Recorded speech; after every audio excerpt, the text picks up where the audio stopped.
এটি হলো ভারতের সবচেয়ে পুরনো শহর, যেখানে গেলে আপনি জীবনের মূল্য বুঝতে পারবেন এবং এখানে মৃত্যুকেও আনন্দের সঙ্গে উপভোগ করা হয়। হ্যাঁ বন্ধুরা, এখানকার খাবারে একটা আলাদাই মিষ্টতা আছে। এখানে প্রত্যেকটা ঘাট বহু ইতিহাসের সাক্ষী। এখানে প্রত্যেকটা গলি এক একটি জীবন্ত ইতিহাস। ভাই, এটা বেনারস, যার রন্ধ্রে রন্ধ্রে লুকিয়ে নানান রস। ওং নমঃ পার্বতী পতে হর হর মহাদেব। আর সেই বেনারস নিয়েই আমাদের আজকের নিবেদন। এই বেনারসে আসার ইচ্ছা অনেকেরই, কিন্তু সময়ের অভাব অনেককেই পিছনে টেনে নেয়। কিন্তু এই ভিডিওটি আপনার সময়ের অভাবকে দূরে ঠেলে একটি সঠিক পথ দেবে, কারণ এই ভিডিওতে আমরা আপনাদের দেখাবো কিভাবে উইকেন্ডে আপনারা বেনারসের আস্বাদ গ্রহণ করতে পারবেন।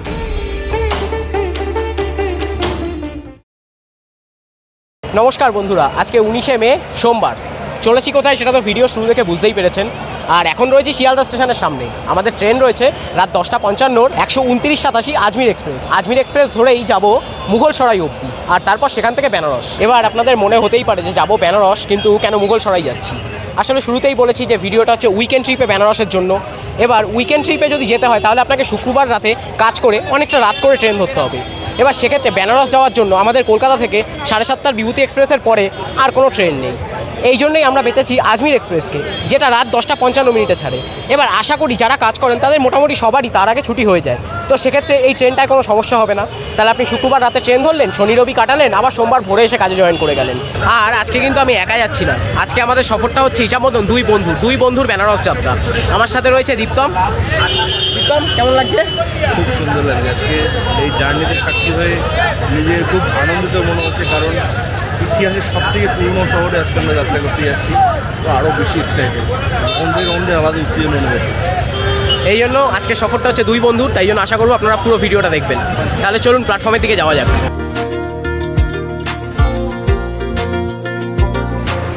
ঘড়িতে বাজে 10টা 55। নির্ধারিত সময়ে শিয়ালদা স্টেশন ছেড়ে গেল 129-87 আজমির এক্সপ্রেস। আমরা অবশ্যই আজমির এক্সপ্রেসের পুরোটা জার্নি করব না, আমরা যাব মুঘলসরাই অবধি, মানে দীনদয়াল উপাধ্যায় পর্যন্ত। তো দীনদয়াল উপাধ্যায় যেতে আমরা অতিক্রম করব 670 কিলোমিটার। মাঝে হল্ট স্টেশন পড়বে 12টা। ট্রেন 10টা 55 ছাড়লো, কিন্তু ট্রেন যখন মুঘলসরাই ঢুকবে রেলের সময় অনুযায়ী তখন 9:30 হয়তো হবে। এবার দেখা যাক কটা বাজে। তো রাত্রিবেলায় ক্যামেরা চালাবো না, এবং আবার দীনদয়াল উপাধ্যায় থেকেই ক্যামেরা চালু হবে। তাহলে আজকের মতন চলুন, গুড নাইট।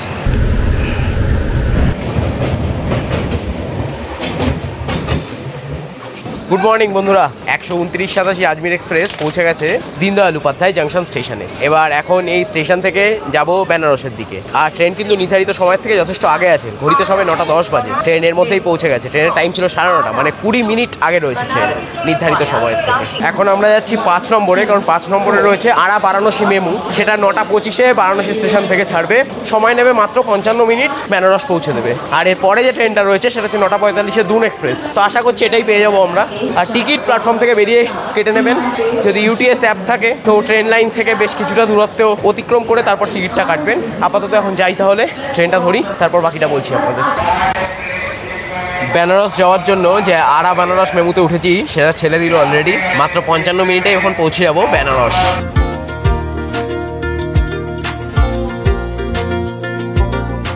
ঘড়িতে বাজে 10টা 26। নির্ধারিত সময় থেকে 6 মিনিট লেট করেছে ট্রেনটা। পৌঁছে গেছি, কিন্তু খুব আস্তে আস্তে আসে। মাত্র 18 কিলোমিটার রাস্তা, সময় নেয় 55 মিনিট। আবার আমাদের দুন এক্সপ্রেসে যদি আসেন, দুন তো আরও বেশি সময় নেয়। আপাতত চলে এসেছি এখন বেনারসে, মানে বারাণসী জাংশনে নেমেছি। এবার এখান থেকে যাব দশাশ্বমেধ ঘাট।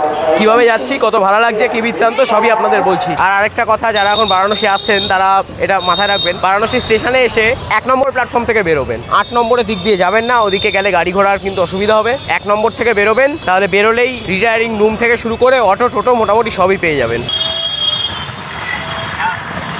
স্টেশন থেকে বেরিয়ে একটা টোটোয় করে দুজন মিলে চলে এসেছি এই দশাশ্বমেধ ঘাটের এখানে। এবার ঘাটের থেকে বেশ কিছুটা দূরে নামায়।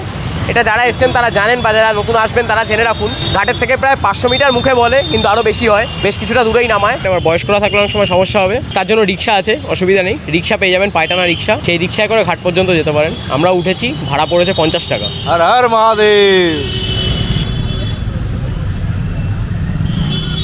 ঘাট থেকে একদমই কাছে একটা হোটেল পেয়েছি, বেশ সুন্দর এসি রুম, 1000 টাকা করে পড়ছে। হোটেলের নাম GM গেস্ট হাউস। দেখে নিন রুমটা,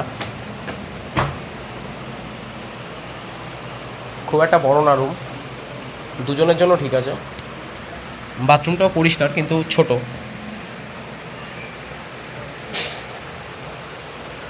হলো, রুমটা পরিষ্কার আছে, টিভি রয়েছে, একটা ড্রেসিং টেবিল আছে, এসি তো বললাম। হোটেলের কন্ট্যাক্ট নাম্বার দিয়ে দেবো, যদি মনে হয় আপনারা আসবেন তাহলে যোগাযোগ করে নেবেন। রুম তো আপনাদের আগেই দেখিয়েছি। রুমে এসে একটুখানি ওয়েট করে তারপর গঙ্গায় গেছিলাম স্নান করতে। তার কিছু স্টিল ছবি আপনারা দেখতে পাচ্ছেন।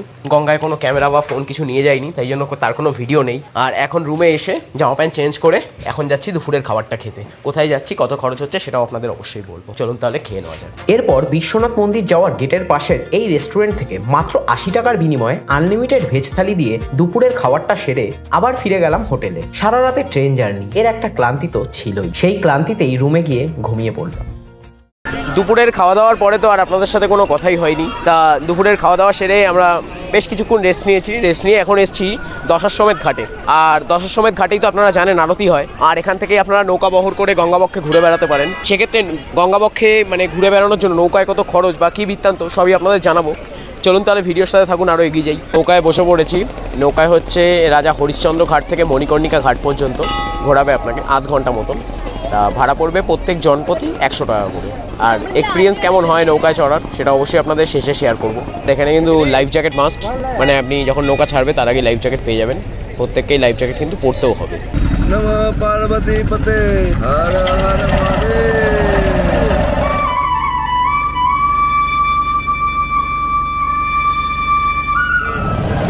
ये देखिए सामने देखिए, ये मणिकर्णिका घाट है, ये काशी का महाशमशान घाट, जहाँ पे माता सीता का विराट है। सिर्फ देखते जैसे बोले तो मालूम होता है। हम लोग नमस्कार कर लीजिए। सामने वाला देखिए काशी विश्वनाथ द्वार है, जो विश्वनाथ मंदिर जाने का मेन मार्ग ने बनाया, जो मोदी साहब ने बनवाया था।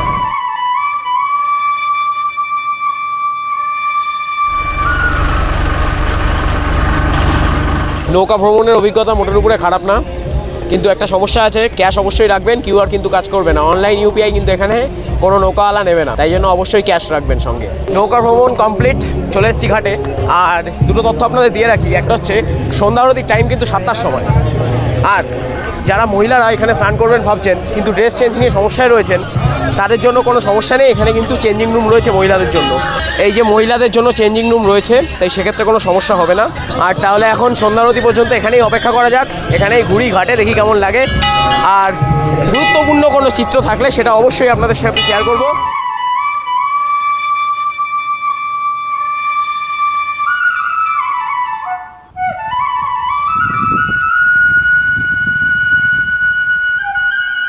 একটু পরেই শুরু হবে সন্ধ্যা আরতি। আমরা এখন রয়েছি দশাশ্বমেধ ঘাটে। একটা কথা আপনাদের বলি, যদি আপনারা মানে নৌকায় বসে আরতি দেখতে চান সোজাসুজি, সেক্ষেত্রে জনপ্রতি 100 টাকা করে খরচ। বোটগুলো দেখুন আপনারা, এই যে এরকম চেয়ার দেওয়া হবে, এইগুলোর উপরে বসে দেখতে পারবেন। দেখুন কিছু জায়গায় লোক অলরেডি বসে পড়েছে, মানে যত আগে যাবেন তাহলে সামনে বসতে পারবেন। আমরাও আরতি দেখার জন্য বোটই বেছে নিলাম।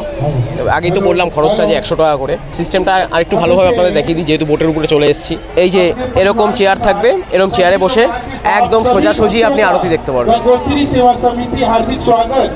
এটা দশাশ্বমেধ ঘাটের আরতি, একদম সোজাসুজি দেখতে পারবেন। আজকে যেহেতু মঙ্গলবার, তাই আরেকটা সুবিধা হয়েছে, এখানে হনুমান চালিসা পাঠ করা হবে। এখন সেই পার্টি শুরু হচ্ছে, যতটা সম্ভব আপনাদের সামনে তুলে ধরার চেষ্টা করছি। এতক্ষণ তো হনুমান চালিসা শুনলেন, এবার আরতি শুরু হবে। আর যে ঘাটের আরতি আপনারা দেখতে পারবেন, এটা কিন্তু দশাশ্বমেধ ঘাটের আরতি। বেনারসের মোস্ট পপুলার যতগুলো ঘাট আছে তার মধ্যে এটা একটা দশাশ্বমেধ ঘাট। তা 5 জন ব্রাহ্মণ দ্বারা এই আরতি করা হয়। এখানে প্রত্যেকটি ঘাটে আপনি লাইন দিয়ে এগোলেই মোটামুটি পরপর সব ঘাটে আপনি আরতি দেখতে পারবেন। আপনারা রয়েছে দশাশ্বমেধ ঘাটে, এটা যেহেতু পপুলার এই জন্য এখানেই রয়েছি। এবার তাহলে কথা বাড়াচ্ছি না, তাহলে আরতি দেখুন কেমন লাগে সেটা অবশ্যই জানাবেন কমেন্টে।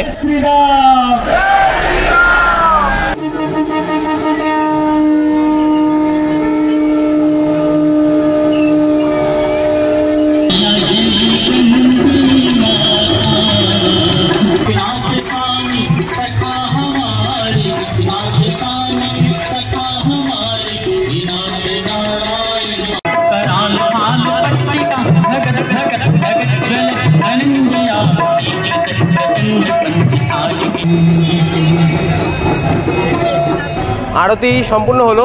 আরতির তো কিছু ক্ষুদ্র ক্ষুদ্র চিত্র আপনারা দেখতেই পারলেন, এবং সবে আরতি শেষ হয়েছে, এই জন্য এই জায়গাটা প্রচণ্ড ভিড়। তা এখন একটু সন্ধ্যার বেনারসটা কীরকম থাকে একটু দেখা যাক ঘুরে, তাই জন্য বেরিয়ে পড়েছি গঙ্গার ঘাট থেকে। আপনাদেরও দেখাবো অবশ্যই কেমন থাকে সন্ধ্যার বেনারস।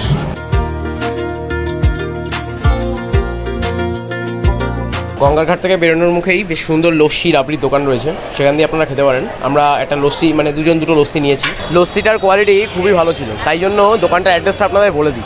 দশাশ্বমেধ ঘাটের রাস্তাটা দিয়ে বেরোলেই দেখবেন পুষ্পা চায় বলে একটা দোকান রয়েছে, সেই দোকানেরই লস্যি এটা। দোকানটা আপনারা দেখতে পাচ্ছেন, তাই এই দোকানটায় আসতে পারেন খাওয়ার জন্য, কোয়ালিটিটা খুবই ভালো।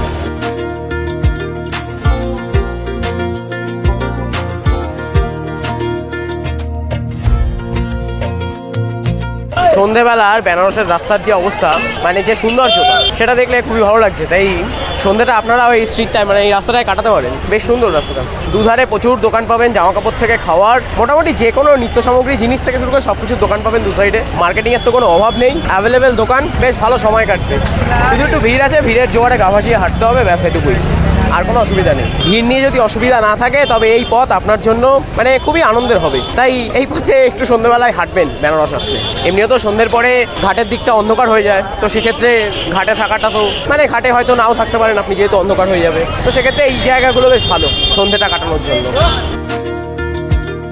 দেখুন, বেনারসে আসবেন আর বেনারসের চাট খাবেন না সেটা তো হয় না। আর বেনারসের চাট মানেই কাশি চাট ভান্ডার, তাই সেখানে আসতেই পারেন। দশাশ্বমেধ ঘাট থেকে বেশি দূর না, হেঁটে যদি ফাঁকা রাস্তা থাকে তাহলে 5 মিনিটে চলে আসবেন, কিন্তু যদি ভিড় থাকে তাহলে 10-15 মিনিট লাগতে পারে। তাই এখানে অবশ্যই ট্রাই করবেন। মেনু কার্ডটাও আপনাদের এই যে দেখিয়ে দিচ্ছি, দেখে নিন যে কত কি মেনু আছে।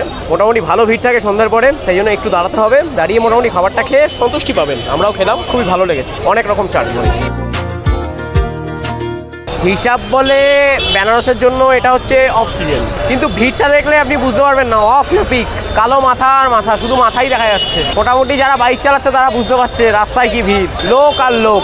এই অফ সিজন ধর্মাক্ত গরম, 40 ডিগ্রির উপরে টেম্পারেচার, তাতেও ভিড় দেখুন। আসলে বিশ্বের সব থেকে পুরনো শহর বলে কথা, তাই মানুষ যখনই সুযোগ পায় তখনই চলে আসে, কোনো সময় মিস করতে চায় না এই বেনারসকে। এই জন্যই এই ভিড়। আমরাও ঘুরছি বেনারসের অলিতে গলিতে, আর আপনাদেরকে দেখাচ্ছি সঙ্গে। ভাইটো, এই ভিড়ে কোনো মেসেজ দিবি দর্শকদের? এই মেসেজ বলতে গেলে যেটা বেসিক্যালি এই ভিড়ে যেটা সবথেকে বেশি হয় পিক পকেট। তো আমি দর্শক বন্ধুদের অনুরোধ করব কি, নিজের এখানে যখন আসবে নিজের ফোন আর পার্সটা সযত্নে নিজের কাছে গচ্ছিত রাখবে, নাহলে পিক পকেট হয়ে গেলে আর খুঁজে পাওয়ার কিন্তু কোনো অপশন থাকবে না আপনাদের কাছে। ভাইটি যেটা বললো এটা কিন্তু আপনারাও মাথায় রাখবেন, কারণ গঙ্গারতির সময়ে যে অ্যানাউন্সমেন্ট হয় সেখানেও কিন্তু বারবার সতর্ক করা হচ্ছিল প্রত্যেক দর্শনার্থী।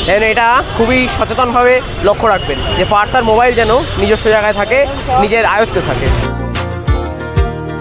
সন্ধ্যের বেনারসে ঘোরাঘুরি করে এখন প্রায় রাত হতে চললো। হোটেলে এসেছিলাম, এখন খাওয়া দাওয়া করবো, খেয়ে দিয়ে তারপর কি করবো ভাইটো? আমরা কি প্ল্যান আছে আমাদের আজকে? যা প্ল্যান আছে, রোমহর্ষক প্ল্যান আছে, রোমহর্ষক ভিডিও। যারা ইউটিউবে কোনোদিনও এত ব্লগ দেখেছো বেনারসের মণিকর্ণিকা ঘাটের, হ্যাঁ এইটুখানি বলতে পারি মণিকর্ণিকা ঘাট নিয়ে কিছু রোমহর্ষক ভিডিও তোমরা দেখতে চলেছো। তাহলে আমরা যাবো খেয়ে দিয়ে মণিকর্ণিকায়, তাই তো? ঠিক আছে, সেটা তো অবশ্য অন্য পর্বে থাকবে। তাহলে চলুন এখন যাই খেতে, খাওয়া দাওয়া করি, তারপর আবার কথা হচ্ছে। রাতের খাওয়া দাওয়া হয়ে গেছে, এবার যেটা বলেছিলাম সেই দিকে এগোচ্ছি আমরা।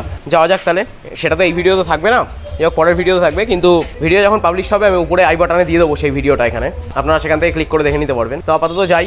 বেনারসের রাস্তাঘাট তো এখন বলতে গেলে শুনশান, এদিকটা ওখানে কি থাকবে সেটা জানি না, সেটা দেখা যাবে। সিকিউরিটিতে কিন্তু আমরা প্রচণ্ড খুশি। আমরা দুজন প্রায় রাস্তা হারিয়ে ফেলেছিলাম, তা আমাদেরকে একজন অফিসার বেশ অনেকটা রাস্তা গাইড করে নিয়ে এসে তারপর রাস্তা বুঝিয়ে দিল। আর এখানে প্রত্যেকটা মানে মোড়ে মোড়ে দুপা করে এগোলেই আপনি পুলিশ পেয়ে যাবেন, সেক্ষেত্রে রাতে কোনো সমস্যা নেই, রাতে নির্দ্বিধায় ঘুরতে পারেন, দেখে যতটা বুঝতে পারছি এখনও পর্যন্ত। তাহলে মণিকর্ণিকায় তো এসে গেলাম, আর এই ভিডিওটা আর বাড়াচ্ছি না যে রাতটা কেমন থাকে। এটা জানার জন্য আপনাকে পরের ভিডিও অবশ্যই দেখতে হবে। তাহলে আজকে রাতের মতো ক্যামেরা এখন বন্ধ করছি, আবার কালকে সকাল থেকে দেখা হবে। ওং নমঃ পার্বতী পতে হারা হারা মহাদেব। গুড মর্নিং সকলকে। কালকে রাতের ভিডিও শেষ করেছি মণিকর্ণিকা ঘাটে, যদিও সেই রাত এখনও শেষ হয়নি, ঘড়িতে 4টে বাজতে যায়। আমরা যাচ্ছি কাশী বিশ্বনাথ মন্দিরে, সকাল সকাল পুজো দেওয়ার ইচ্ছা আছে যাতে একটু ভিড়টা কম হয়, তাই জন্যই যাচ্ছি এখন। আর ফোন, ক্যামেরা, মানি ব্যাগ কোনো কিছুই নিয়ে মন্দিরে ঢোকা যাবে না, তবু এগুলো নিয়ে যাচ্ছি, কারণ শুনেছি মন্দিরের সামনে লকার আছে। তবু আপনাদের পুরো ব্যবস্থাটা দেখে তারপর অবশ্যই আপডেট দেবো। তাহলে চলুন যাই এখন মন্দিরের দিকে।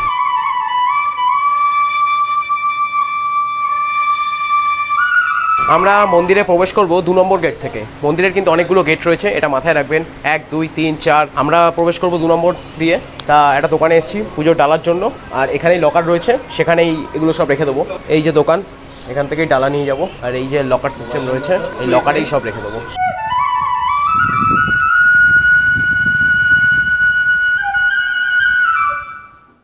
জ্যোতির্লিঙ্গ পুজো বলবো না, বলবো দর্শনটাই হলো, তাও খুবই কম সময়ের জন্য। পুজোর নামে যেটা হলো সেটা না হওয়ার মতো। এবার আপনারা যখন যাবেন, এগুলো তো আপনাদের আগেই বললাম যে ফোন, ক্যামেরা, মানিব্যাগটা নিয়ে যেতে পারবেন, ফোন, ক্যামেরা এগুলো লকারে রেখে যেতে হবে। আর ওখানে যাওয়ার সময় 2 জায়গায় সিকিউরিটি চেক হবে, সেটা তো সাধারণ বিষয়, কিন্তু দর্শনের সময়টা খুবই কম। আর পুজো বলতেও মানে পুজো দিয়ে পোষাবে না আপনার, মানে যদি ভালোভাবে ইয়ে চান সেটা ওরমভাবে হবে না। আর একটা কথা বলে দিই আপনাদের, এই মন্দির তো 4টের সময় খোলে, তো 4টে থেকে 5টা পর্যন্ত এই 1 ঘন্টার মধ্যে যদি আপনি মূল গর্ভগৃহে প্রবেশ করতে পারেন, মূল গর্ভগৃহে মানে লাইনে দাঁড়ালে হবে না, এই 1 ঘন্টার মধ্যে যদি মূল গর্ভগৃহে প্রবেশ করতে পারেন, তো সেক্ষেত্রে আপনি যে আমাদের জ্যোতির্লিঙ্গ রয়েছে এই কাশী বিশ্বনাথ মন্দিরে, সেই জ্যোতির্লিঙ্গকে স্পর্শ করতে পারেন। এটা কিন্তু মাথায় রাখবেন। আমাদের প্রবেশ করতে করতে 5:30 থেকে 5:45 হয়ে গেছে। মানে আমরা ভেবেছি 4টের সময় গিয়ে যদি লাইন দিই তাহলে অনেকের আগেই পারবো, কিন্তু আমরা গিয়ে দেখছি অন্তত আমাদের আগে 1000খানেক লোক রয়েছে। এবং আমরা 2 নম্বর গেট থেকে লাইন দিয়েছি, এখানে 4টে গেট, তা 4টে গেট থেকে লোক ঢুকছে, তাহলে ভাবুন কত লোক আমাদের আগে চলে গেছে। এই জন্য আমাদের প্রায় 5:45 বেজে গেছে দর্শন করতে করতে, তাই জন্য আমরা স্পর্শ করতে পারিনি। আর যে দোকান থেকে আমরা পুজোর ডালা কিনেছিলাম, তো সেই দোকানদার দাদা বললেন যে বিকালবেলায় আর 1 ঘন্টার জন্য এই সুবিধা দেওয়া হয়, 4টে থেকে 5টা পর্যন্ত বিকালে। তো সেটা একবার ট্রাই করব, দর্শন না স্পর্শ করার, দেখা যাক কী হয়। আপাতত এখন খালি পেটে তো পুজো দিয়েছি, এখন একটু খেয়ে নিই, তারপর বাকি কথা হবে। পুজো দিয়ে খাওয়া দাওয়া করে রুমে চলে এসেছি। আর আমাদের পুজো দিতে মোটামুটি সময় লেগেছে 1.5 থেকে 2 ঘন্টা মতন। এখন 6টা বাজে, রুমে ঢুকে গেছি। সারা রাত ঘুম হয়নি, তো এখন একটু ঘুমাই, তারপর ঘুম থেকে উঠে আবার তাহলে ক্যামেরা চালু করব। কোথায় যাচ্ছি, কী করছি অবশ্যই আপনাদের জানাবো।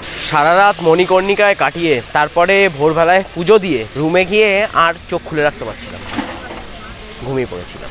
ঘুম থেকে উঠে আবার গঙ্গায় গেছি, গঙ্গা স্নান করেছি, করে এখন যাচ্ছি খেতে। এবার আপনারা যখন এটা উইকেন্ডে প্ল্যান করবেন, তো দিনটা এইভাবে ঘুমিয়ে নষ্ট করার কোনো মানে হয় না। এবার আমি ঘুমিয়েছি, তার আরও একটা কারণ হচ্ছে আমি এরকম একবার বেনারস এসেছি, তা আমি ঘুরেছি। তো সেক্ষেত্রে আপনাদের বলবো, আপনারা আজকের দিনটা পুজো দেওয়ার পরে কিছুক্ষণ রুমে রেস্ট করে বেনারস ইউনিভার্সিটি, তার সঙ্গে আরও কিছু লোকাল ঘাট আছে, আর তার মধ্যে একটা অতি গুরুত্বপূর্ণ ঘাট কাশী ঘাট, সেটা অবশ্যই ঘুরে নেবেন, তাহলে দিনটা মোটামুটি আপনাদের কেটে যাবে। আরেকটা কথা, বেনারসে এসে যদি মোটামুটি একটু সস্তায় খাবার খেতে চান, তো সেক্ষেত্রে আপনারা এই হোটেলটা ব্যবহার করতে পারেন, যেটা কাশী বিশ্বনাথ মন্দিরের যে গেটটা আছে রাস্তা থেকে, সেই গেটের একদম পাশে। খাবার খুবই কম দাম, ভেজ থালি 80 টাকা। আমরাও 2 দিন ধরে এখানেই খাচ্ছি। খাওয়া দাওয়া হয়ে গেছে, আবার হোটেলেই যাচ্ছি। আর হোটেল থেকে এখন আর বেরোবো না, একবারে বিকালেই বেরোবো। বেরিয়ে একবারে কীভাবে যাচ্ছি, কীভাবে ফিরে যাচ্ছি, কোন ট্রেনে ফিরবেন, কী বৃত্তান্ত সবই জানাবো আপনাদের এক এক করে। বেনারসকে টাটা, কারণ বেরিয়ে পড়েছি। আমাদের ট্রেন হচ্ছে দীনদয়াল উপাধ্যায় থেকে, কারণ বেনারস থেকে যে ট্রেন রয়েছে সেগুলোর টিকিট আমরা পাইনি, যার জন্য দীনদয়াল উপাধ্যায় থেকে আমাদের ট্রেন ধরতে হবে। এবার এখন ঘড়িতে বাজে 5টা। বেনারস থেকে দীনদয়াল উপাধ্যায় বাই ট্রেন যদি যাই, সেক্ষেত্রে মোটামুটি আমাদের যে ট্রেন রয়েছে 8:35 নেতাজি এক্সপ্রেস, সেটা আমরা পাবো না, কারণ ট্রেন যেরকম চলছে আর যা যা ট্রেন আছে তা লেটে চলছে, তাতে সম্ভব না। তাই দেখছি অটোয় করে দীনদয়াল উপাধ্যায় জাংশন যাওয়ার চেষ্টা করছি, দেখা যাক কী হয়। অটো কত নেয় সেটা আপনাদের জানাচ্ছি। মুঘলসরাই যাওয়ার জন্য অটো খুঁজছিলাম, বলাও হলো অটো, বেশ দূরে কিছুটা ছিল, তো হেঁটে হেঁটে যখন আসলাম, যখন উঠলাম দেখলাম সেটা টোটো। যাই হোক, কী করা যাবে, পৌঁছানোটা দরকার, সে অটো হোক আর টোটো হোক। ভাড়া পড়ছে 400 টাকা, একটু বেশিই লাগছে, কারণ এখান থেকে 20 থেকে 22 কিলোমিটার, সেই অনুযায়ী 400 টাকা যথেষ্ট বেশি মনে হলো, কিন্তু যেতে হবে, কিছু করার নেই। তাই যাচ্ছি দীনদয়াল উপাধ্যায় জাংশন স্টেশনের পথে।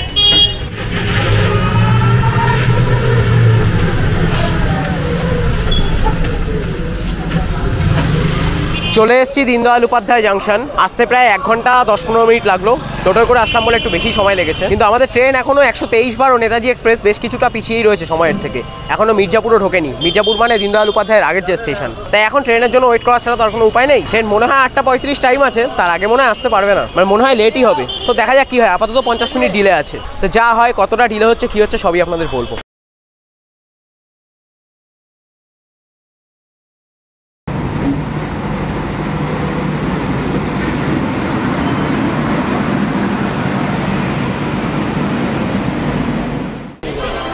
(123) কালকা হাওড়া নেতাজি এক্সপ্রেস দীনদয়াল উপাধ্যায় জাংশন ছেড়ে দিল।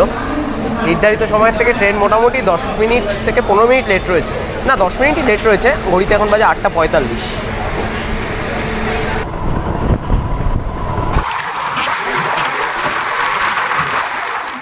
ট্রেন এখন চলছে হাওড়ার পথে, আমরাও এগিয়ে যাচ্ছি ট্রেনের সাথে সাথে, কিন্তু আমাদের দুজনের সিট পড়েছে আলাদা আলাদা। একটা পড়েছে S7 মানে 63, আর একটা পড়েছে S8 25। চেষ্টা করছি সিটটাকে ম্যানেজ করে এক জায়গায় করার, S7 দুটোকে করার, সেই চেষ্টা চলছে। সেটা কী হয় সেটা আপনাদের বলবো অবশ্যই। তো আরেকটু রাত বাড়ুক, খাবার নিয়েই উঠেছি, খাওয়া দাওয়াটাও সারবো, সেরে গুড নাইটটা বলবো, আর সিট ম্যানেজ করতে পারলাম কিনা সেটাও অবশ্যই জানাবো। রাতের খাওয়া দাওয়াটা কমপ্লিট হয়েছে, আর ট্রেন দেহেরি অঞ্চল ঢুকছে এখন। নির্ধারিত সময় থেকে খুব একটা লেট নেই ট্রেনের। তা রাতে আর কথা বাড়াচ্ছি না, তাহলে এখানেই শেষ করছি। আবার দেখা হচ্ছে কালকে সকালে তাহলে। গুড মর্নিং বন্ধুরা, ঘড়িতে বাজে 6:15। আমরা এখন রয়েছি খানা। ট্রেন নির্ধারিত সময়ের থেকে প্রায় 15-16 মিনিট লেটে রয়েছে। খানা মানে বুঝতেই পারছেন বর্ধমান ঢুকে ট্রেন, তার মানে বাংলায় চলে আসলাম। দেখুন, ফেরার জন্য 123 নেতাজি এক্সপ্রেস কেন বাঁচলাম। নেতাজি এক্সপ্রেস হাওড়ায় নামাবে 8টা থেকে 8:30টার মধ্যে, যেটা একজন মানুষের পক্ষে সকালে কাজে যাওয়ার জন্য খুবই সুন্দর সময়। যেহেতু উইকেন্ড ট্রিপ বলেছি যে সোমবার সকালে এসে আপনি কাজে যেতে পারবেন, সেই জন্য এই ট্রেনটা ধরেছি। আমরা চাইলে শিপ্রা নিতে পারতাম, কিন্তু শিপ্রা নামায় আরেকটু সকালের দিকে, ভোরবেলায়। আপনারা চাইলে শিপ্রা ব্যবহার করতেই পারেন, শিপ্রা এক্সপ্রেস। সমস্যা আছে শিপ্রা আবার ডেলি চলে না, নেতাজিটা ডেলি চলে, এই জন্যই নেতাজিটা নিয়েছি। সোমবার সকালে নিশ্চিন্তে অফিসে ঢুকে যেতে পারবেন নেতাজিতে আসলে।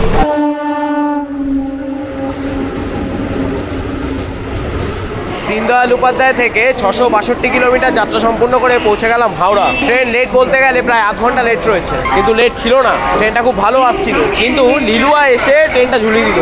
লিলুয়ায় ট্রেন অন্তত 15 মিনিট আগে ঢুকে গেছিলো, কিন্তু লিলুয়া থেকে এই হাওড়া আসতে, এই 3 কিলোমিটার আসতে মোটামুটি ট্রেন প্রায় 45 মিনিটের উপরে সময় নিয়েছে, এই জন্যই লেট হলো। এখন যাই হোক, হাওড়া পৌঁছে গেছি, এবার বাইরে বেরোচ্ছি, বেরিয়ে যাত্রী সাথীতে করে বাড়ি ফিরবো। তো যাত্রী সাথীতে এই ভিডিও এন্ড করবো প্রত্যেকবারের মতন। চলুন তাহলে।